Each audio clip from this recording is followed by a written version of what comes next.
Hello everyone. तो जैसा आपको पता है हमने लास्ट टाइम भी एक लेक्चर आपको हमने इस रिगार्डिंग पढ़ा था।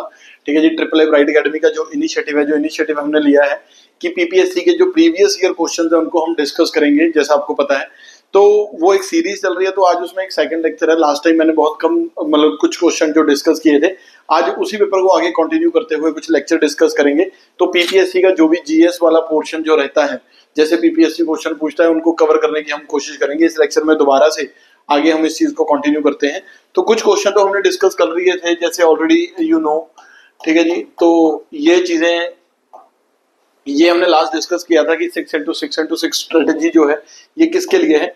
तो आगे अगर यहाँ के हम देखें तो arrange the following lakes from south to north. कुछ लेक्स का ऑर्डर है जिसको नॉर्थ टू साउथ ऑर्डर में लगाना है। ठीक है जी, ये क्वेश्चन पीपीएससी ने पूछा था। अगर आप यहाँ पे देखो, ये अगर आप क्वेश्चन देखो तो ये बहुत ही, अगर मैं इसको बोलूं कि बड़ा सिंपल क्वेश्चन है ये। ठीक है जी, इसमें कुछ ज्यादा टफ नहीं है। और इसको करना कैसे था, अगर ये क्वेश्चन उसने पूछा, पहले तो ऑर्डर को समझो, साउथ टू नॉर्थ उसने एक ऑर्डर दिया है। तो अगर ये इंडिया है तो इन लेक्स का पता होना चाहिए। जैसे सबसे पहले अगर एक बात करी जाए यहाँ पे, तो केरला में ये जो स्टेट पड़ती है अपनी केरला, तो केरला के अंदर एक लेक है जिसका नाम है अस्थामुड़ी। कौन सी लेक है जी? अस्थामुड़ी। उसके बाद जो चिलिका लेक है वो यहां कहीं है उड़ीसा के अंदर, तो ये आपका है चिलिका। हरिके लेक आपको पता है कि पंजाब में यहां हरिके पड़ती है। और जो पेंगोंग सो लेक है, ये लेक बेसिकली जो आपका लद्दाख वाला एरिया है, जो अपर एरिया वहां पड़ती है। तो अगर इसको मुझे north south to north order में लगाना है तो ये पहला ऑप्शन, ये दूसरा ऑप्शन और ये तीसरा ऑप्शन, और फोर्थ आपका पेंगोंग सो। तो आंसर आएगा 1 2 3 4। तो मतलब 1 2 3 4 ये ऑर्डर रहेगा। तो answer is, correct answer is C. तो सी आपका जो है वो एक करेक्ट आंसर है। ठीक है जी, तो ऐसे क्वेश्चन ये पीपीएससी ने फ्रेम किया था कि भाई लेक्स का ऑर्डर सेट करो। तो हमें पता होना चाहिए कि इंडिया में कौन सी लेक्स कहाँ है या कौन सी जगह फेमस है। ठीक है, अगर हम वर्ल्ड की बात करें तो भाई कंट्री ऑफ लेक्स किसको बोलते हैं? तो फिनलैंड एक शहर मतलब कंट्री है दुनिया में जिसको कंट्री ऑफ लेक्स भी बोला जाता है। आगे next, which of the following pairs is are incorrectly match. कौन से पेयर हैं जो वो कहते हैं सही से मैच नहीं कर रहे? तो कुछ टैक्सेस के बारे में यहाँ दे रखा है। सबसे पहले तो जो टैक्स होते हैं हमारे, एक तो जैसे यहाँ पे डायरेक्ट इनडायरेक्ट लिखा है, तो मैं आपको बता दूं, एक तो होते हैं डायरेक्ट टैक्स और एक होते हैं आपके इनडायरेक्ट टैक्स। इनडायरेक्ट टैक्स और डायरेक्ट टैक्स में डिफरेंस क्या होता है बेसिकली? मान लो जैसे हम मार्केट में से, मैं ये मार्कर खरीदने जा रहा हूँ, ये पेन मैंने खरीदा, तो इसके ऊपर एक जीएसटी लगा होगा जो मुझे पे करना पड़ेगा। बट ये जीएसटी मेरे से पहले वो दुकानदार पे कर चुका होगा और उससे पहले वो होलसेलर पे कर चुका होगा। तो ये इनडायरेक्टली किससे लिया जा रहा है? मेरे से, क्योंकि लास्ट में तो मैं खरीद रहा हूँ ना, तो फाइनल में तो मैं दे रहा हूँ। तो ये इनडायरेक्ट टैक्स हो गया कि जो लास्ट एंड पे खरीदेगा उसको भी पे करना पड़ेगा, बट उससे पहले और भी लोग इसको पे कर चुके हैं। जो रिटेलर है उसने पहले भी पे किया होगा, होलसेलर ने किया होगा। ये डायरेक्ट नहीं लगता मेरे पे। अब मान लो मेरी इनकम है, अगर मेरी इनकम एक लेवल से ज्यादा हो गई तो सरकार मेरे ऊपर टैक्स लगाएगी कि भाई आप टैक्स दोगे, या जिस कंपनी से मैं पैसा ले रहा हूं उनसे टैक्स थोड़ी लेंगे, उनसे लेंगे, बट वो कॉर्पोरेट टैक्स होगा। अगर किसी कंपनी में मैं काम कर रहा हूं, अगर उस कंपनी का प्रॉफिट हो रहा है तो उनसे कॉर्पोरेट टैक्स लिया जाएगा। मैं अगर कोई पैसा कमा रहा हूं, मेरे इनकम ज्यादा है तो मेरे से इनकम टैक्स लिया जाएगा। ये डायरेक्ट टैक्स होते हैं, डायरेक्ट, जो डायरेक्ट किसी बंदे पे लगते हैं। एक होते हैं इनडायरेक्ट टैक्स। जैसे अब ये आपको समझ आ गया होगा। अब वो कहता है कि इनकरेक्टली कौन सा है इनमें से? इनकम टैक्स है, अभी मैंने जिक्र किया। क्या ये डायरेक्ट टैक्स है? तो answer is yes, income tax direct tax है। डायरेक्ट जिसकी इनकम ज्यादा होगी उसके ऊपर लगेगा। जीएसटी इनडायरेक्ट टैक्स है, तो ये बिल्कुल सही है। गुड्स एंड सर्विसेज टैक्स जो है ये एक इनडायरेक्ट टैक्स है, और हम कहते हैं कि इंडिया में ज्यादातर जो इनडायरेक्ट टैक्सेस हैं उनको जीएसटी के अंदर सबस्यूम कर दिया गया है। ज्यादातर जीएसटी के अंदर ही टैक्स आ गए हैं अब। तो goods and services tax GST जो है, तो ये एक इनडायरेक्ट टैक्स है, बिल्कुल सही। कॉर्पोरेशन टैक्स इनडायरेक्ट टैक्स गलत। किसी कंपनी को प्रॉफिट हुआ उसके ऊपर उसका टैक्स लगेगा। कॉर्पोरेट टैक्स तो यार डायरेक्ट टैक्स है, तो ये इनडायरेक्ट कैसे हो सकता है? तो यहाँ पे पेयर कौन सा सही मैच नहीं कर रहा? वो है थर्ड। तो इसका आंसर बनेगा डी ओनली।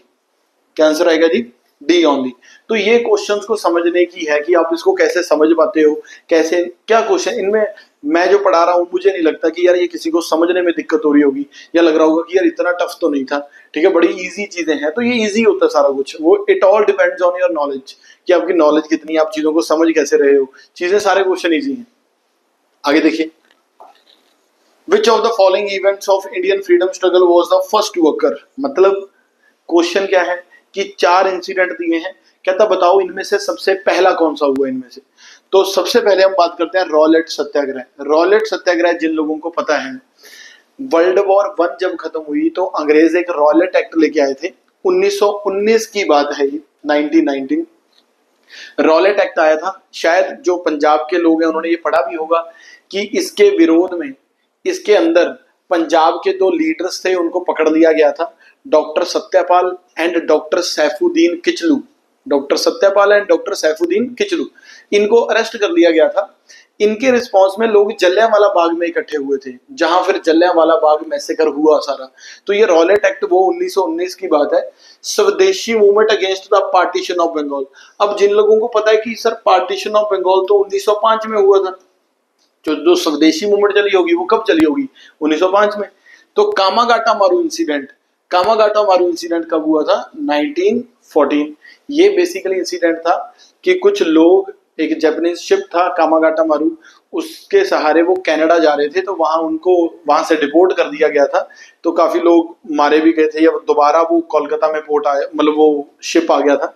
तो ये एक इंसिडेंट है इंडियन हिस्ट्री का, कामागाटा मारू इंसिडेंट 1914। चंपारण सत्याग्रह जो है आपका 1917।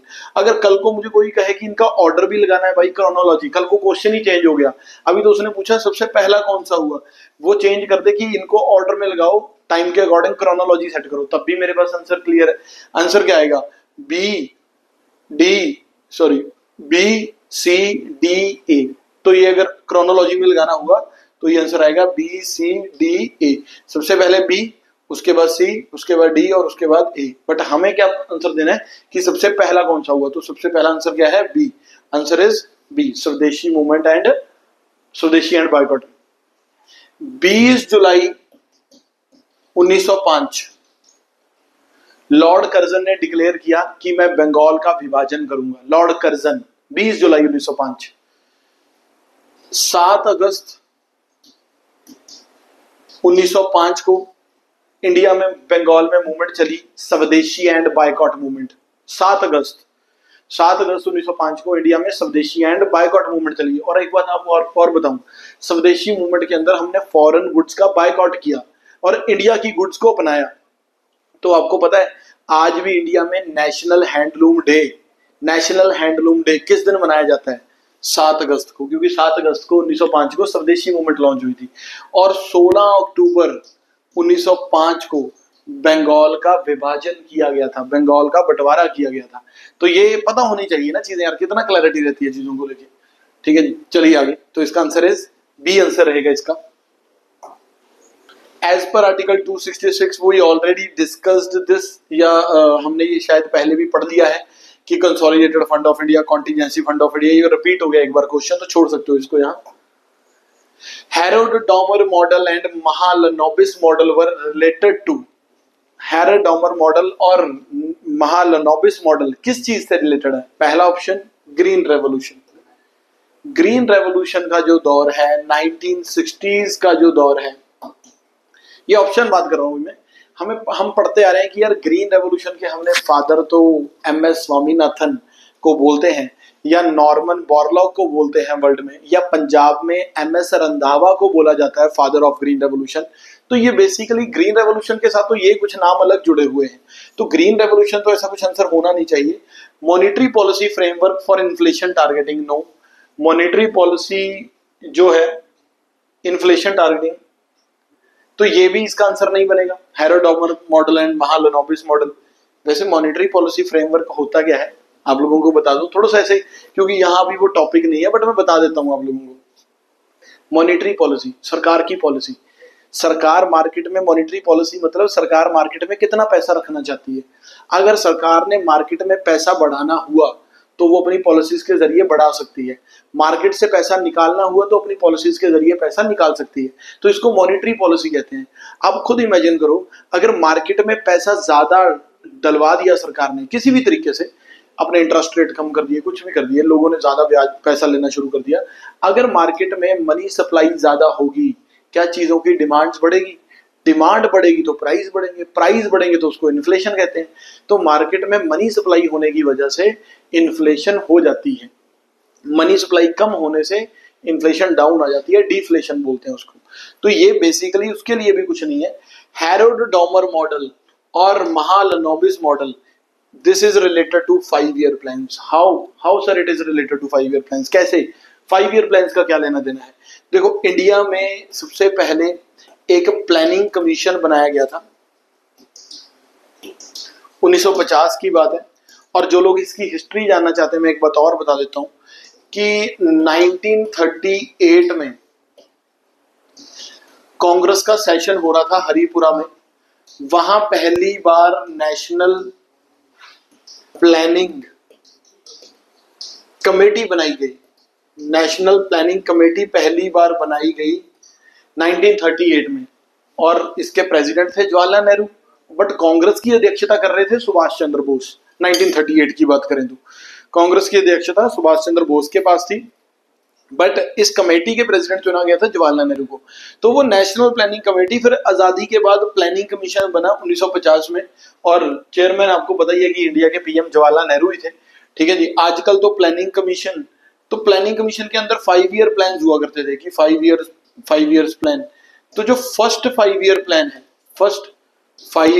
प्लान है वो 1951 से 1956 तक चला। और आपको एक बात बता दूं, फर्स्ट 5 ईयर प्लान जो था वो 1951 से 1956 तक चला, और इस प्लान को बोलते हैं हैरोल्ड डॉमर मॉडल। इस प्लान का मेन पर्पस था एग्रीकल्चर को प्रमोट करना, एग्रीकल्चर डेवलपमेंट करना।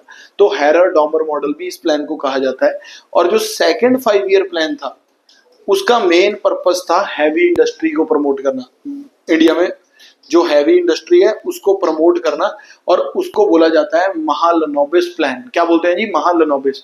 तो ये प्लान्स के नाम है, Harold Domar model plan, Mahalanobis plan model. तो ये basically first and second 5 year plan को बोला जाता है। हाँ, अब आप लोगों के लिए क्वेश्चन है, आप लोग मुझे बताओगे कि गैडगिल योजना ये किस प्लान को बोलते हैं, या गरीबी हटाओ का जो स्लोगन था वो किस 5 ईयर प्लान में दिया गया? क्वेश्चन देख सकते हो आप। और ऐसा कौन सा 5 ईयर प्लान है जो 4 साल ही चला है, 5 साल नहीं चला? तो ये 2-3 क्वेश्चन है, जिन्होंने नोट कर लिया उनको समझ लग गया होगा कि मैंने क्या क्वेश्चन आपको देखने के लिए दिए हैं। और जो लास्ट ऑप्शन रहा नेशनलाइजेशन ऑफ बैंक्स, ये 1969 में हुई है।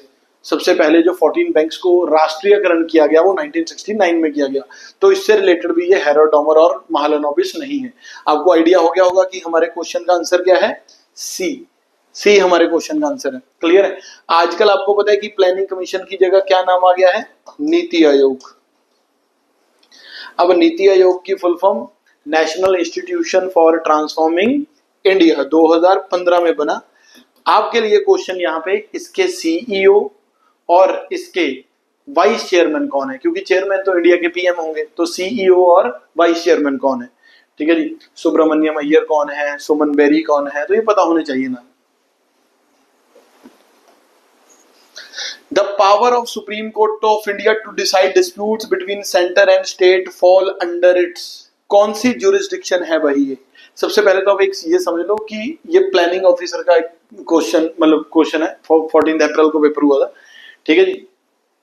तो ये पावर जो है सुप्रीम कोर्ट ऑफ इंडिया की डिसाइड करना कि सेंटर और स्टेट के बीच में जो डिस्प्यूट है ये किस पावर के अंडर उसके आता है, आप इनको समझिए।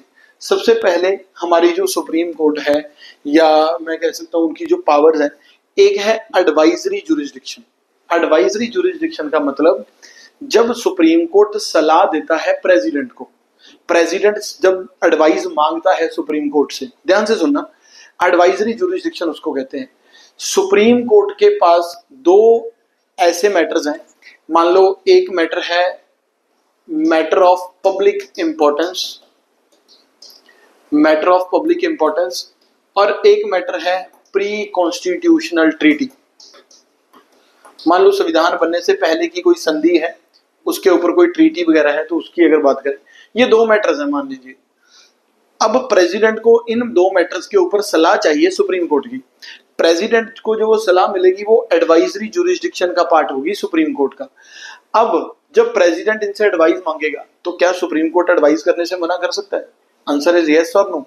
तो पहला आंसर आता है कि अगर मैटर है मैटर ऑफ पब्लिक इंपॉर्टेंस, तो सुप्रीम कोर्ट मना कर सकता है अपनी एडवाइस देने से कि हमारा इसमें कोई एडवाइस नहीं है। अगर कोई मैटर है प्री कॉन्स्टिट्यूशनल ट्रीटी का, तब सुप्रीम कोर्ट बाउंड है उसको प्रेसिडेंट को एडवाइस देनी ही पड़ेगी। तो ये भी एक अच्छी चीज है ना यार, कॉन्स्टिट्यूशन में पता होनी चाहिए, ऐसी माइन्यूट सी ये छोटी छोटी बारीकियां पता होनी चाहिए हमें। अब उसके बाद ये प्रेसिडेंट को जो एडवाइस दी है, सलाह है प्रेसिडेंट के लिए, प्रेसिडेंट का मानना ना मानना वो तो उनके ऊपर है। तो प्रेसिडेंट मना भी कर सकता है, एक्सेप्ट भी कर सकता है, वो तो उनकी मर्जी है। तो this is advisory jurisdiction. Appellate jurisdiction का मतलब कि बेसिकली जो भी हम जैसे हम बोलते हैं कि supreme court is a court of appeal. अगर लोअर कोर्ट में कोई डिसीजन आता है, ठीक है जी, उसको चैलेंज किया जा सकता है अपर कोर्ट, उसका कोई डिसीजन है उसको चैलेंज किया जा सकता है सुप्रीम कोर्ट। तो फाइनली जो अपील है हमारी वो कहां तक जा सकती है? सुप्रीम कोर्ट तक। तो ये सुप्रीम कोर्ट की एपेलेट जुरिस्डिक्शन का पार्ट रहेगा। स्पेशल ली पिटीशन होती हैं, SLP होती है, आर्टिकल 136 का पार्ट है। रिट जुरिस्डिक्शन संविधान का सुप्रीम कोर्ट का आर्टिकल है 32, जिसके अंदर सुप्रीम कोर्ट रिट इशू कर सकता है। ठीक है जी, 5 तरह की रिट्स है, कभी आगे क्वेश्चन आएगा तो डिस्कस करूंगा। हैबियस कॉर्पस है, ठीक है जी, मैंडामस है, सर्शरी है, प्रोहिबिशन है, कोवरेंटो है। तो ये 5 तरह की रिट्स हैं। कभी आगे क्वेश्चन आएगा तो इनको डिटेल में पढ़ाऊंगा कि ये 5 रिट्स कौन सी हैं, आएगा ही, PPSC पूछता रहता है ऐसे क्वेश्चन। और लास्ट इज ओरिजिनल जुरिस्डिक्शन, और हमारा आंसर है ओरिजिनल जुरिस्डिक्शन। तो यहाँ आंसर क्या है जी? Original jurisdiction. ध्यान से सुनिएगा, एक दो राज्यों के बीच में कोई डिस्प्यूट है, पंजाब हरियाणा का, पंजाब हिमाचल का, कोई भी ऐसा कोई डिस्प्यूट है, तो इस मैटर को सीधा सुप्रीम कोर्ट में सुना जा सकता है।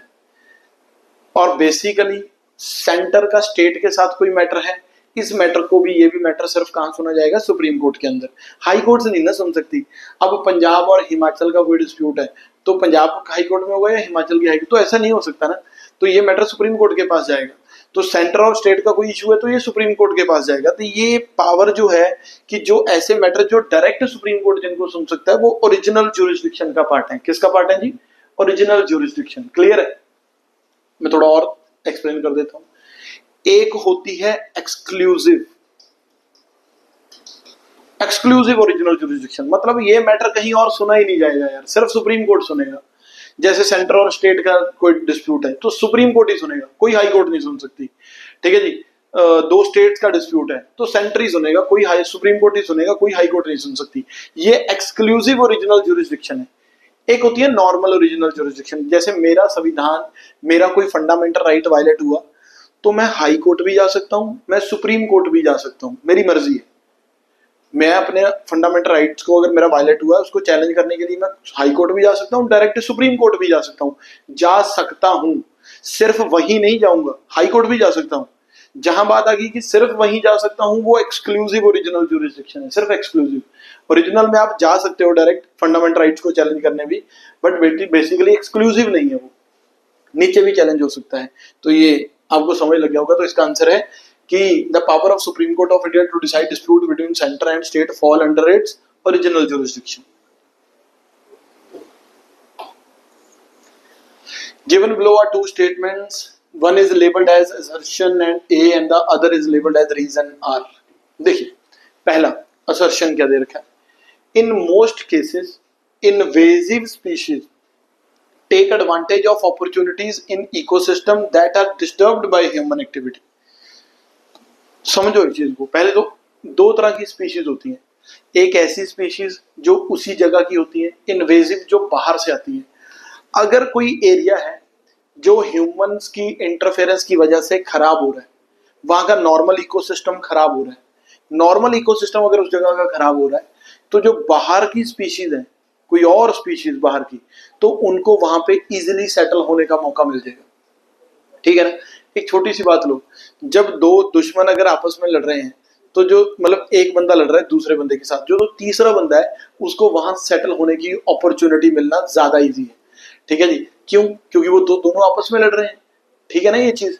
तो अगर कोई एक जगह का इकोसिस्टम है और ह्यूमन एक्टिविटीज की वजह से खराब हो रहा है, तो कोई बाहर की स्पीशीज वहां अपना इजीली घर बना सकती है। तो पहला, in most cases invasive species take advantage, possible है एक ऐसा कि take advantages of opportunities in ecosystem that are disturbed by human activity. तो सही स्टेटमेंट है।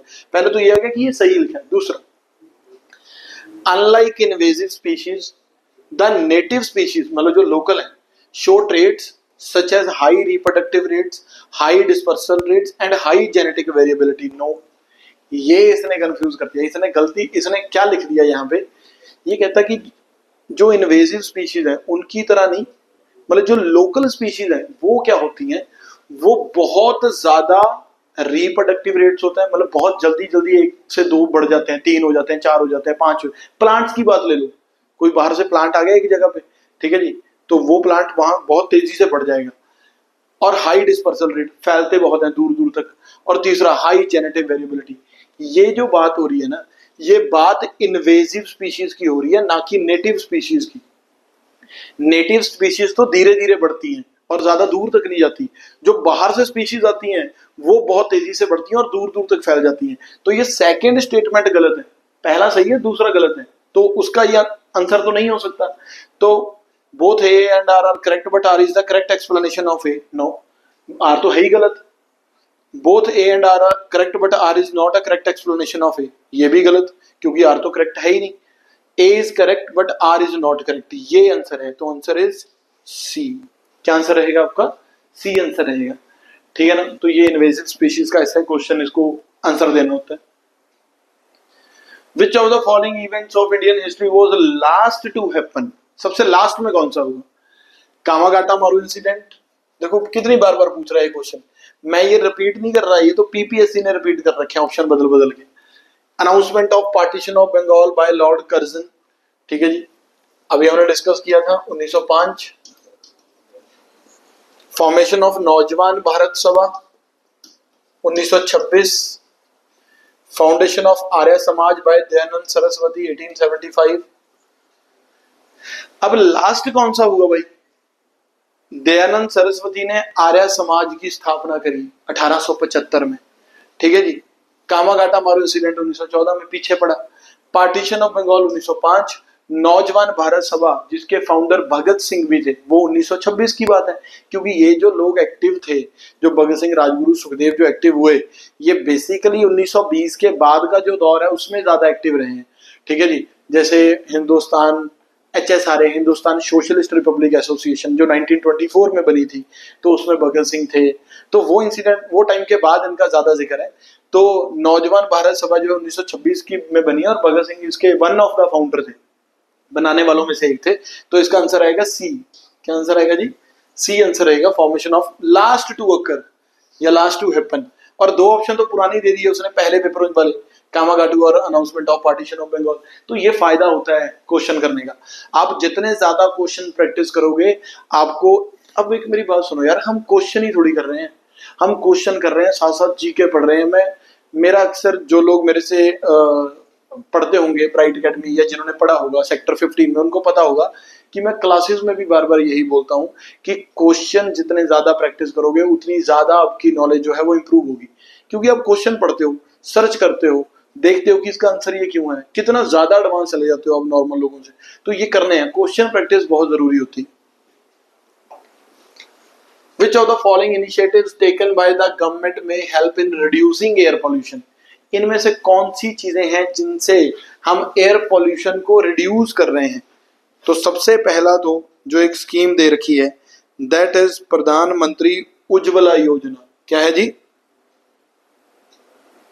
उज्ज्वला जो स्कीम है प्रधानमंत्री के द्वारा, अगर लोगों को पता हो तो 2016 के आसपास प्रधानमंत्री उज्ज्वला योजना जो है 2016 के आसपास सरकार की एक स्कीम आई थी। शायद कई लोगों ने सुना भी होगा कि वुमेन्स को LPG cylinders, liquefied petroleum gas, जो सिलेंडर होते हैं वो प्रोवाइड करने थे। इससे एयर पोल्यूशन कम होगा, ऑब्वियस सी बात है कम होगा। जो एक तरीका चलता है, ट्रेडिशनल तरीका लकड़ी को जलाने का घरों में, वो क्लीन नहीं है, वो बेसिकली उससे एयर पोल्यूशन होता है। और इंडिया में बहुत सारी ऐसी, इसको इंडोर एयर पोल्यूशन कहते हैं, बहुत सारी इंडिया में ऐसे वुमेन्स हैं जो इस अस्थमा का शिकार है ओनली बिकॉज ऑफ दिस, कि जो वो घरों पे जो अपने बेसिक मतलब आग जलाती हैं, ठीक है जी, जो वो लकड़ से आग जलाती है, तो उससे ये प्रॉब्लम्स उनको देखने को मिलती हैं। तो ये बेसिकली उज्ज्वला स्कीम के अंदर हम एलपीजी सिलेंडर देंगे तो क्लीन मतलब जलेगा, जो जलेंगी चीजें, तो एयर पोल्यूशन कम होगा। तो यस, पहला आंसर हो सकता है कि ये पोल्यूशन को कंट्रोल करने में काम कर रहा है। इंटरनेशनल सोलर अलायंस 2015 में इंडिया प्लस फ्रांस, इन दो देशों ने ये इनिशिएटिव लिया। इनिशिएटिव क्या था कि दुनिया के जो देश हैं, जो देश, ये एक लाइन जाती है जिसको बोलते हैं ट्रॉपिक ऑफ कैंसर, एक नीचे लाइन जाती है जिसको बोलते हैं ट्रॉपिक ऑफ कैप्रिकॉर्न, जो पूरी दुनिया में यहाँ पे पड़ने वाले जो देश हैं, तो यहाँ सारे देश मिलके एक अलायंस बनाएंगे। हम क्या करेंगे, सोलर एनर्जी से हमने चीज मतलब लाइट एनर्जी प्रोड्यूस करनी है सोलर से। इससे क्या होगा, इससे हम कोल को जलाना बंद करेंगे तो एयर पोल्यूशन जो है वो कम होगा। तो ये भी आंसर हो सकता है इंटरनेशनल सोलर अलायंस। इंडिया और फ्रांस का इनिशिएटिव था। ये सारे कंट्रीज इसके मेंबर कंट्रीज हैं जो कैंसर से लेके कैप्रिकॉर्न के बीच में पड़ते हैं, जो कैंसर से कैप्रिकॉर्न के बीच में पड़ते हैं, ये सारे इसके मेंबर कंट्रीज हैं। और सबसे बड़ी चीज, इसका हेडक्वार्टर गुरुग्राम, गुड़गांव में इसका हेडक्वार्टर है। क्लियर है चीज। उसके बाद मिशन शक्ति एंड स्वधार गृह। शक्ति एंड सुधार, जो वुमेन है, जो एक ऐसी कंडीशंस में है जहां वुमेन्स को एक्सप्लॉइट किया जाता है, ठीक है जी, तो उन वुमेन्स के लिए एक ये स्कीम थी कि मिशन शक्ति एंड सुधार गृह, ठीक है जी। तो इसका क्लाइमेट चेंज से यार कुछ लेना देना नहीं है। Last national action plan on climate change, ये तो सुन के ही पता लग रहा है कि उससे रिलेटेड होगा। तो मेरे हाँ, यहाँ पे आंसर क्या बनना चाहिए, 1, 2 एंड 4। तो option is B, option is correct answer is 1, 2 and 4। 1, 2 and 4। तो ये बेसिकली ये इस क्वेश्चन का ऐसे आंसर रहेगा। तो ये चीजें आपको समझनी है। आपको पता होना चाहिए कि स्कीम का मोटिव क्या है। The composition of which of the following Bhakti saints are is a part of Shri Guru Granth Sahib? Kabir ji, Farid, Surdas, and the last option is all of the above.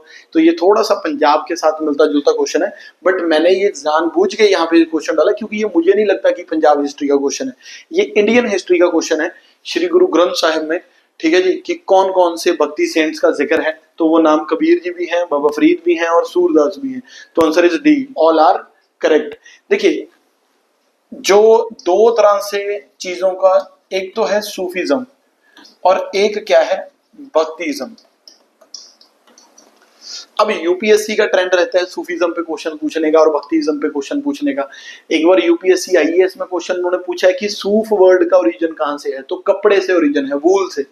सूफ वर्ड ओरिजिनेट फ्रॉम क्लोथ्स, वूल से निकला है ये शब्द जो आपका Sufism है। इसमें अभी लास्ट पंजाब के एक एग्जाम हुए जिसमें उन्होंने पूछा कि बताओ कौन कौन से सिलसिले थे सूफीज्म के अंदर, जैसे चिश्ती सिलसिला है, चिश्ती सिलसिला था, कादरी सिलसिला है, सोहरावर्डी सिलसिला है, नक्शबंदी सिलसिला है। ये चार ऑप्शन दिए थे, कहते हैं बताओ कौन से हैं, तो सारे आंसर थे, सारे सिलसिले थे, ये ऑर्डर थे सूफीज्म। ऐसे ही भक्तिज्म है। भक्तिज्म के अंदर भी दो तरह के भक्ति सेंट हैं, एक निर्गुण, एक सदगुण। अब बहुत सारे पंजाब के बच्चों को या ऑल ओवर इंडिया के बच्चों को ये नहीं क्लैरिटी होती कि सर सदगुण और निर्गुण भक्ति सेंट क्या होते हैं। मैं आपको एक बात बताता हूँ, निर्गुण भक्ति सेंट वो होते हैं जो भगवान को पूजते हैं, मानते हैं, बट वो कहते हैं कि भगवान की कोई शेप नहीं है, फॉर्मलेस, मतलब गॉड जो है वो फॉर्मलेस है, ठीक है जी, फॉर्मलेस गॉड है। निर्गुण, कोई शेप नहीं है भगवान की। अब जो सारा सिखिज्म है ये कौन सा भक्तिज्म का पार्ट है, ये निर्गुण भक्ति सेंट है, चाहे वो गुरु नानक देव जी हो या गुरु गोविंद सिंह जी हो, वो निर्गुण भक्ति सेंट है। निर्गुण, उन्होंने भगवान को किसी रूप में नहीं पूजा, उन्होंने बोला कि निरंकार, कोई आकार ही नहीं है, शेप ही नहीं है, गॉड फॉर्मलेस है। और सदगुण है जो भगवान की मूर्ति पूजा करते हैं।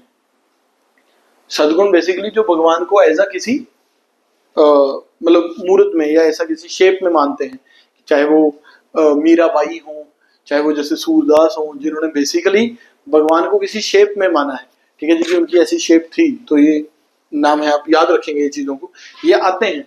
पंजाब के एग्जाम में तो मोस्टली आता ही है, और वैसे भी हरियाणा HCS का क्वेश्चन है ये सूफीज्म के ऊपर, कि चार, वो हरियाणा HCS में क्वेश्चन दे दिया था, 4 सूफी सेंट्स के नाम लिखे, कहते ऑर्डर लगाइए। जैसे ख्वाजा जी का नाम लिख दिया, ख्वाजा कुतुबुद्दीन का नाम लिख दिया, उनके बाद नाम लिख दिया बाबा फरीद का, बाबा फरीद के बाद नाम लिख दिया निजामुद्दीन औलिया का, निजामुद्दीन औलिया के बाद नाम लिख दिया नसीरुद्दीन मोहम्मद। तो ये 4 नाम लिख दिए और कहते हैं ऑर्डर में लगाइए प्लीज इन चारों सूफी सेंट्स को, ऑर्डर लगाइए, ऑर्डर सेट करिए, कौन किसके शिष्य हैं, कौन किसका गुरु है। तो ये बेसिकली हरियाणा HCS का क्वेश्चन है। तो क्वेश्चन सूफीज्म और भक्तिज्म पे तो पक्के हैं भाई, तो ये तो आते ही आते हैं। Which of the following pair is correctly match? कौन सा पेयर है जो सही से मैच कर रहा है? हमें आंसर एक ही चूज करना है। अगर PPSC अपने नेक्स्ट लेवल तक जाएगा तो ऑप्शनों में एक चूज नहीं करना होगा, हमें चूज करने होंगे कि 1 2 3 2 3 4 1 2 3 and 4 all of the above, या 1 and 2 ओनली, ऐसा कुछ बनेगा। तो ये नेशनल पार्क है, सामने स्टेट्स दी हैं। पहला नाम दिया है संगालीला, वैसे इसको संगीलाला बोलते हैं, ठीक है जी। ये उन्होंने बोला कि ये नेशनल पार्क पंजाब में है, तो भाई ऐसा तो नहीं है, ऐसा तो कोई पंजाब में नेशनल पार्क नहीं है। ऐसा नेशनल पार्क एक वेस्ट बंगाल में जरूर है। कहां पे है जी? वेस्ट बंगाल। तो केबुलांजो नेशनल पार्क, ये नेशनल पार्क दिया है कहां पे जी? मणिपुर। तो दिस इज करेक्ट आंसर, ये मणिपुर में ही पड़ता है केबुलांजो नेशनल पार्क जो है। और चलो एक आपके लिए यहाँ साथ में छोटा सा क्वेश्चन है, मुझे बताना है एक फ्लोटिंग लेक है और एक डांसिंग डियर है, ये कहां पाए जाते हैं? ये 2 क्वेश्चन आप लोगों के लिए। फ्लोटिंग लेक है या फ्लोटिंग नेशनल पार्क है कोई दुनिया इंडिया में, वो कहां है? और एक डांसिंग डियर है, वो कहां पाया जाता है? ये 2 क्वेश्चन है। हो सकता है मणिपुर में ही हो सकता है केबुलांजो ही आंसर हो, तो देखना है ये चीज। Dudhwa national park, answer is UP. Andaman Nicobar answer नहीं आएगा। Dachigam national park, Chhattisgarh, no, answer is Jammu and Kashmir. चलो दचीगम से मुझे कुछ याद आया, एक आप चीज देखोगे, कश्मीरी स्टैग। कश्मीरी स्टैग ये क्या चीज है? दचीगम से मुझे याद आया, जम्मू कश्मीर में पड़ता है ये। तो कश्मीरी स्टैग एक आप चीज देखोगे कि ये क्या चीज है, तो ये देखो आंसर हमारा क्या बनता है? बी, कि बी का जो मैच है वो बिल्कुल करेक्ट है। केबुलांजो कहां पे है जी? मणिपुर में। तो आंसर इज बी आंसर है। तो ये BPSC ने ऐसे फ्रेम किया question. With respect to art and culture of India, Ravan Chhaya, Kundhei and Gombeyatta and Putul Nach are famous styles of, या फॉर्म्स एंड या स्टाइल्स ऑफ, ये किस चीज के स्टाइल्स हैं भाई? ये क्वेश्चन दे दिया। अब यार ये तो हमारे, ये मैं इसको टफ क्वेश्चन मानता हूं, ये इजी नहीं है। पहला ऑप्शन मार्शल डांसेस है, कोई मार्शल आर्ट्स होते हैं, ठीक है जी, मार्शल आर्ट्स होते हैं, जैसे पंजाब में भी मार्शल आर्ट है, ठीक है जी, ऐसे अलग अलग जगह मार्शल आर्ट्स हैं, मार्शल डांसेस हैं, तो ऐसा तो कुछ नहीं है। सेकंड ट्रेडिशनल थिएटर्स, तो ये थिएटर भी नहीं है। आंसर आएगा इसका पपेट्री, ये एक पपेट्री है, ठीक है जी, जो ये नाम दिए हैं, तो इसका आंसर आएगा सी। Ravan Chhaya, कुंदेरी, गोम्बेता and Putul नूच are famous या फॉर्म स्टाइल्स ऑफ, ये पपेट्री के स्टाइल है। और मैं आपको गारंटी देता हूं ये क्वेश्चन UPSC का है, ये क्वेश्चन कॉपी हुआ है, तो क्वेश्चन प्रैक्टिस करना इतना जरूरी होता है। और दूसरी चीज, ये दोबारा से फिर रिपीट होगा किसी ना किसी एग्जाम में क्वेश्चन, ये चीजें होती हैं याद करने के लिए। कश्मीर सैफरन, कश्मीर का केसर, हैदराबाद का लाल, Hyderabad black bangles and Majuli mask have got intellectual property rights protection under which of the following category. आपने सुना होगा अभी कुछ ही समय पहले कि कश्मीर के केसर को GI टैग दिया गया था। GI tag, geographical indications tag, ठीक है। कॉपीराइट नहीं होता, कॉपीराइट तो किताबों पे होता है ना, ट्रेडमार्क किसी प्रोडक्ट पे होता है, पेटेंट जब आप कोई चीज डिस्कवर करते हो तो उसका पेटेंट लिया जाता है। तो किसी जगह की कोई स्पेशलिटी, उसके लिए ज्योग्राफिकल इंडिकेशन होते हैं, जैसे मथुरा का पेड़ा है, आगरा का पेठा है, ठीक है जी। ऐसे ही कश्मीर का केसर, इसको GI टैग दिया गया था अभी, तो ये ध्यान में रखना है। और सबसे इंपॉर्टेंट चीज, कश्मीर का जो सैफरन है, वहां एक मिट्टी होती है जिसको बोलते हैं करेवा सॉइल या करेवा फॉर्मेशन, वहां पे पाया जाता है ये करेवा। तो एक ही जगह फेमस है इंडिया में, पैम्पौर वाला एरिया पड़ता है, पैम्पौर श्रीनगर के बिल्कुल थोड़ा सा पास है, वहां केसर होता है। A answer geographical indication. Who was the Lieutenant Governor of Punjab at the time of Jallianwala Bagh massacre? सबसे बड़ी चीज, बहुत सारे लोगों को ये बात नहीं पता है योर पीपीएससी ने एक बार कंफ्यूज भी कर दिया था बच्चों को। सबसे पहले मैंने एक आज ही के लेक्चर में डिस्कस किया था कि जब रॉलेट सत्याग्रह हो रहा था तो पंजाब के 2 लीडर्स अरेस्ट किए गए थे जिनका नाम था doctor Satyapal and doctor Saifuddin Kitchlew. तो इन लोगों के अरेस्ट के रिस्पॉन्स में लोग जलियांवाला बाग में प्रोटेस्ट कर रहे थे। उस प्रोटेस्ट के दौरान वहां का जो जनरल था उसका नाम था जनरल डायर, और उस टाइम पे जो पंजाब के गवर्नर रहे थे उनका नाम था माइकल ऑडवायर। माइकल ऑडवायर पंजाब के गवर्नर थे, वहां जो जनरल था उनका नाम था जनरल डायर। तो माइकल ऑडवायर ने ऑर्डर दिए थे गोली चलाने के और जनरल डायर ने गोली चलाई थी जिसमें बहुत सारे लोग मारे गए थे। क्वेश्चन है who was the lieutenant governor of Punjab, मतलब पंजाब के गवर्नर का जिक्र हो रहा है, तो आंसर जनरल रेगिनाल्ड डायर नहीं आएगा, आंसर आएगा माइकल ऑडवायर। कौन था जी? माइकल। अब बेसिक क्वेश्चन क्या है, गलती कहां हो रही है तो दोनों जगह डायर। और दूसरी बात, अब बच्चों को ये कंफ्यूजन रहती है कि उधम सिंह जी ने किसको मारा था। अभी पीछे आपने सुना भी होगा कि उधम सिंह ने कैक्सटन हॉल में 1940 में जाके किसके ऊपर गोली चलाई, तो वो कौन थे? Michael O'Dwyer. किसके ऊपर? Michael O'Dwyer. तो आंसर क्या आएगा जी? ए आंसर इसका रहेगा। The book poverty and an British rule in India was written by, ये बुक किसकी है? ये बुक लिखी है दादा भाई नौरोजी। दादा भाई की नौरोजी की बुक है poverty and un British rule in India. और इसी बुक के अंदर इन्होंने अपनी एक थ्योरी भी दी है जिसका नाम है ड्रेन ऑफ वेल्थ थ्योरी। क्या दी है जी? Drain of wealth theory. तो ये थ्योरी किसके द्वारा दी गई है?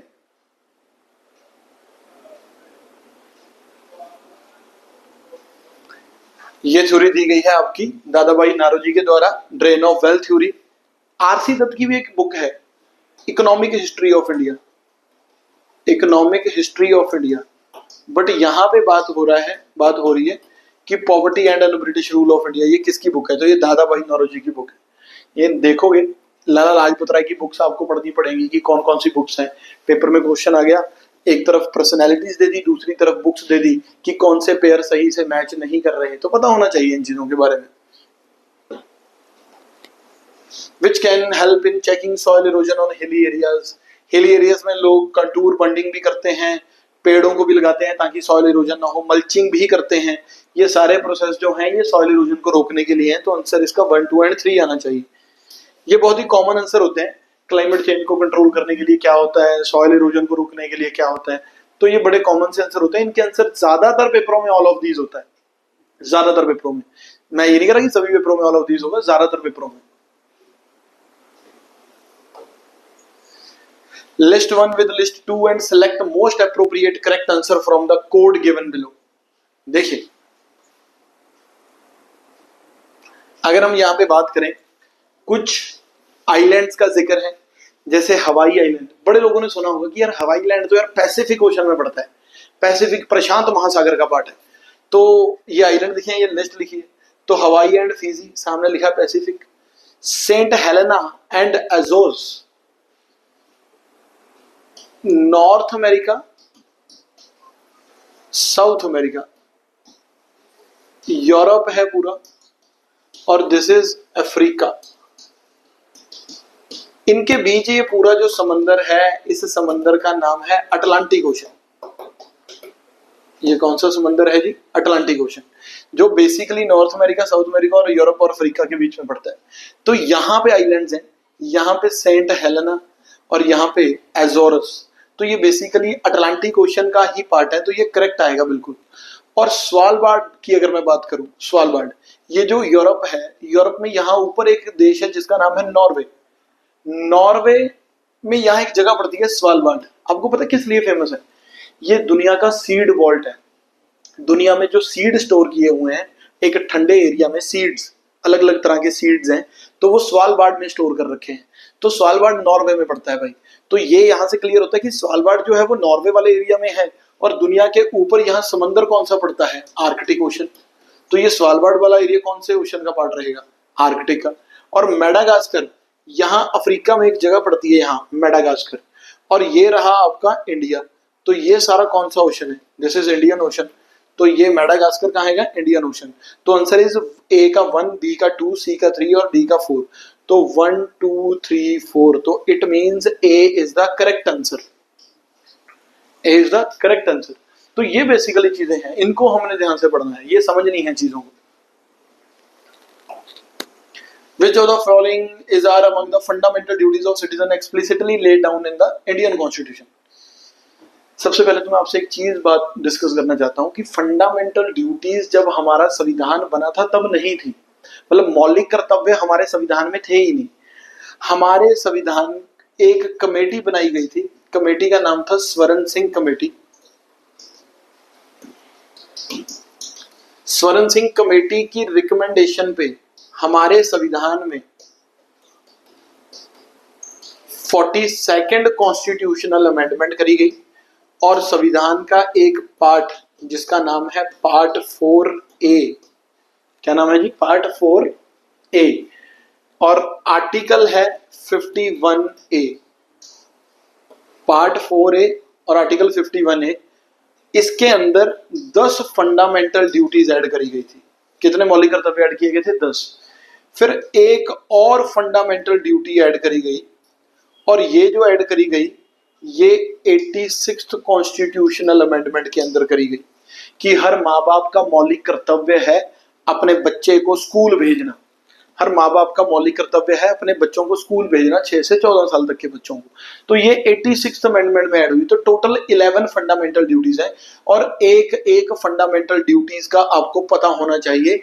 ये फेवरेट क्वेश्चन है एग्जामिनर्स का, चाहे यूपीएससी का लो, पीसीएस का लो, एचसीएस का लो, एचएएस का लो, ये पूछना कि ये जो है ये कौन सी फंडामेंटल ड्यूटी इनमें से है, कौन सी नहीं है। सबसे पहला option, to preserve the rich heritage of our composite culture, सही दिया है। To protect the weaker section from social and political injustice, no, गलत। ये जो ऑप्शन 2 है ये डीपीएसपी का पार्ट है कि हमारा जो वीकर सेक्शन है सोसाइटी का उसको बचाना है, और फंडामेंटल राइट्स में जिक्र होता है। डेवलप साइंटिफिक टेम्पर, ए पहला भी सही है, तीसरा भी सही है। To strive towards excellence in all spheres, तो ये 4th भी सही है। आंसर इज 1 3 एंड 4, 1 3 एंड 4, तो answer is C, C is the correct answer. तो ये बेसिकली चीज है, फंडामेंटल ड्यूटीज को कब ऐड किया गया है, कौन सा पार्ट है, कौन सा आर्टिकल है उनका, और 10 फंडामेंटल ड्यूटीज ऐड करी गई थी। फिर 10 फंडामेंटल ड्यूटीज ऐड करी गई थी 42nd अमेंडमेंट में, इंदिरा गांधी का टाइम था। 86th अमेंडमेंट 2002 में हुई, फिर एक फंडामेंटल ड्यूटी और ऐड करी, टोटल 11 फंडामेंटल ड्यूटीज है। हाँ, एक क्वेश्चन है, क्या मौलिक कर्तव्य fundamental duties are only for Indian citizens? अगर आपको पेपर में एक लाइन आती है कि fundamental duties are only for Indian citizens not for foreigners, क्या ये सही है या गलत? आप लोगों के लिए क्वेश्चन है, जिन्होंने लक्ष्मीकांत पढ़ी होगी या कोई और बुक पढ़ी होगी कॉन्स्टिट्यूशन की, तो उनके लिए क्वेश्चन है। और एक और क्वेश्चन दे देता हूँ, ऐसे कौन से फंडामेंटल राइट्स हैं जो सिर्फ इंडियन सिटीजन्स के लिए ही हैं? सिर्फ इंडियन सिटीजन्स के लिए कौन से मौलिक अधिकार ऐसे ऐसे हैं, और क्या फंडामेंटल राइट सिर्फ इंडियन सिटीजन्स के लिए हैं? तो ये क्वेश्चन है आप लोगों के लिए। मनी बिल की जिक्र होता है, मनी बिल के लिए पूछा कौन सी स्टेटमेंट सही है। मैं पहले आपको समझा देता हूं क्या है। बेसिकली संविधान का आर्टिकल है 110, आंसर तो फिर आप खुद ही बताओगे मुझे। कोई भी बिल को जब इंट्रोड्यूस करते हैं, मान लो मनी बिल की बात कर रहा हूं, not talking about any other bills, constitutional amendment bill, ordinary bills, financial bill, no, I am talking about money bills. जब मनी बिल को शुरू किया जाता है तो इसको प्रेसिडेंट की रिकमेंडेशन पे इंट्रोड्यूस किया जाता है। प्रेसिडेंट पहले रिकमेंड करेगा, तो पहला पॉइंट, इसकी इंट्रोडक्शन में प्रेसिडेंट की प्रायर रिकमेंडेशन चाहिए। दूसरा पॉइंट, इंट्रोडक्शन में ये बिल सिर्फ लोकसभा में इंट्रोड्यूस होगा। कहां इंट्रोड्यूस होगा? लोकसभा में। ये इंट्रोडक्शन के मैं पॉइंट बता रहा हूं। पहला पॉइंट इंट्रोडक्शन का, सिर्फ प्रेसिडेंट की प्रायर रिकमेंडेशन पे। दूसरा, सिर्फ लोकसभा में। और तीसरा इंट्रोडक्शन में पॉइंट, सिर्फ इसको पब्लिक मेंबर इंट्रोड्यूस कर सकता है। अब आप बोलोगे सर पब्लिक मेंबर क्या होते हैं? लोकसभा में पब्लिक प्राइवेट मेंबर भी होते हैं। एक पब्लिक मेंबर होते हैं, एक प्राइवेट मेंबर होते हैं। अब आप कहोगे सर ये पब्लिक प्राइवेट क्या हो गया? पब्लिक मेंबर वो होते हैं जिनके पास कोई मंत्रालय होता है, मिनिस्ट्री होती है, फाइनेंस मिनिस्टर, रेलवे मिनिस्टर, ठीक है जी, जिनके पास कोई मंत्रालय है, मिनिस्टर है वो, ठीक है जी, तो वो पब्लिक मेंबर। बाकी जितने भी बच गए, चाहे वो बीजेपी के क्यों ना हो, पर उनके पास कोई मंत्री पद नहीं है, तो वो सारे प्राइवेट मेंबर हैं। तो इस बिल को सिर्फ कोई मंत्री ही इंट्रोड्यूस कर सकता है, मिनिस्टर इंट्रोड्यूस कर सकता है। तो it is introduced only by public member. तो 3 पॉइंट हो गए इंट्रोडक्शन के। अब लोकसभा में शुरू हो गया, लोकसभा ने इसको पास किया, राज्यसभा के पास गया। राज्यसभा के पास क्या ऑप्शन है? पहला ऑप्शन, राज्यसभा अपनी कुछ रिकमेंडेशन दे सकती है कि इसमें ये चेंज कर लो, वो मानना ना मानना लोकसभा के हाथ में है। राज्यसभा इसको कोई डिसीजन ना ले इसके ऊपर 14 दिन के लिए, 14 दिन बाद ये ऑटोमेटिकली पास हो जाएगा, राज्यसभा की जरूरत ही नहीं है। राज्यसभा इसको रिजेक्ट नहीं कर सकती, राज्यसभा इसको रिजेक्ट नहीं कर सकती। तो ये बात आपने याद रखनी है, ठीक है जी। उसके बाद पास होता है। तो question, Lok Sabha can either accept और reject all any of the recommendation of the Rajya Sabha. Correct, मान भी सकती है, मना भी कर सकती है। कैन आइदर एक्सेप्ट और रिजेक्ट राज्यसभा की रिकमेंडेशन। राज्यसभा कैन रिजेक्ट और अमेंड द मनी बिल, गलत, नहीं कर सकते। President can call joint sitting to resolve deadlock between houses. कहता है अगर दोनों हाउसेस में सहमति ना हो तो क्या प्रेसिडेंट इसके लिए ज्वाइंट सिटिंग कर सकता है? भाई जब राज्यसभा इसको पास ही नहीं कर सकती, राज्यसभा इसको रिजेक्ट ही नहीं कर सकती, तो ज्वाइंट सिटिंग का तो मुद्दा ही नहीं उठता ना, ज्वाइंट सिटिंग हो ही नहीं सकती। तो मनी बिल के केस में ज्वाइंट सिटिंग नहीं होती। तो दूसरा भी गलत है, तीसरा भी गलत है, सिर्फ एक ही चीज सही है, वो है 1। क्वेश्चन क्या पूछा है? करेक्ट। तो answer is only 1 is correct. अब आप लोगों के लिए क्वेश्चन दूं यहाँ पे। क्वेश्चन ये है कि आज तक हमारे कितनी बार ज्वाइंट सिटिंग हुई है, ज्वाइंट सिटिंग कब हुई है, कितनी बार हुई है, और कौन कौन से बिल थे जिनके लिए हुई है? क्या टेररिज्म से रिलेटेड हुई है? क्या पोस्ट ऑफिस का कोई बिल था तब हुई है? क्या बैंकिंग से रिलेटेड कोई बिल था तब हुई है? तो देखने हैं जी कब कितनी बार ज्वाइंट सिटिंग हुई है। Which of the following materials may be used to produce ethanol या बायोफ्यूल्स? यार जो हमारी क्रॉप्स है ना बेसिकली, इन सभी से हम एथेनॉल बना सकते हैं। कॉर्न है, शुगर बीट है, कसावा है, डैमेज्ड ग्रेन्स है, कुछ भी बचा हुआ, इनसे एथेनॉल बन सकता है। तो answer is 1, 2, 3 and 4, T answer आएगा। एक बात आपको और बता दूं, इनको बायोफ्यूल्स बोलते हैं और जनरेशन होती है, first generation, second generation, third generation, fourth generation. आपको पता है कि 20% एथेनॉल की ब्लेंडिंग करनी है पेट्रोल में। पहले ये 2030 तक था, 2025 तक कर दिया है। 2025 तक 20% एथेनॉल ऐड करना है पेट्रोल के अंदर, और 5% बायोडीजल को ब्लेंड करना है डीजल में 2025 तक। तो ये बेसिकली हमारी सरकार की पॉलिसीज हैं। एक तो फायदा क्या होगा, बाहर से हमारा खर्चा कम होगा, बाहर से कम इंपोर्ट करना पड़ेगा तेल, क्योंकि 20% तो एथेनॉल ऐड कर रहे हैं, और पोल्यूशन भी कम होगा, इससे पोल्यूशन भी कम होगा।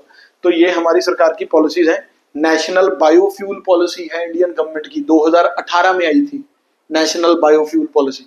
तो इन चीजों से बायोफ्यूल बन सकते हैं, एथेनॉल बन सकता है। New development bank is an initiative of, क्या ये इनिशिएटिव शंघाई कोऑपरेशन ऑर्गेनाइजेशन का है? नो। क्या ये initiative United Nation General Assembly का है? नो। क्या ये initiative United Nation Environment Programme का है? नो। तो आंसर इज डी। किसका इनिशिएटिव है? BRICS, Brazil, Russia, India, China and South Africa. ये एक ग्रुप है ब्रिक्स। ब्रिक्स का पहला सेशन रशिया, दूसरा ब्राजील, तीसरा इंडिया, तीसरा चाइना, फोर्थ इंडिया, पांचवा साउथ अफ्रीका। 2009 में पहला, 10, 11, 12, 13, ये 2013। और उसके बाद 6th session Brazil, 7th, 8th, 9th, 10th, फिर 11, फिर 12, फिर 13, फिर 14, फिर 15। अभी आप ध्यान से सुनना, 2009, 10, 11, 12, 13, 2014, 2015, 2016, 2017, 2018, 2019, 2020, 2021, 2022, 2023। लास्ट सेशन 2023 में साउथ अफ्रीका में हुआ, और कौन सा समिट था? वो 15th। और इस बार जो समिट हो रहा है, तो जो 16th समिट हो रहा है वो रशिया में हो रहा है। होना चाहिए था ब्राजील में, क्योंकि ऑर्डर में चल रहा है, बट हो रहा है रशिया में। रीजन, क्योंकि ब्राजील में इस बार G20 का समिट है, G20 का, इसलिए ब्रिक्स के समिट को रशिया रख दिया गया है। 16th समिट रशिया में होगा 2024 की, अगर मैं बात करूं। क्लैरिटी हो रही है चीजों की? तो ये ऐसे समझना होता है। सारे समिट याद होंगे ब्रिक्स के। तो जब ब्रिक्स का समिट था 2014 में, जो ब्राजील में हो रहा था, वहां पहली बार इस बैंक का जिक्र हुआ पहली बार, first time, new development bank. तो ये ब्रिक्स का बैंक है। Last question, recently which of the following country has planned shifting its capital to नुसांतरा?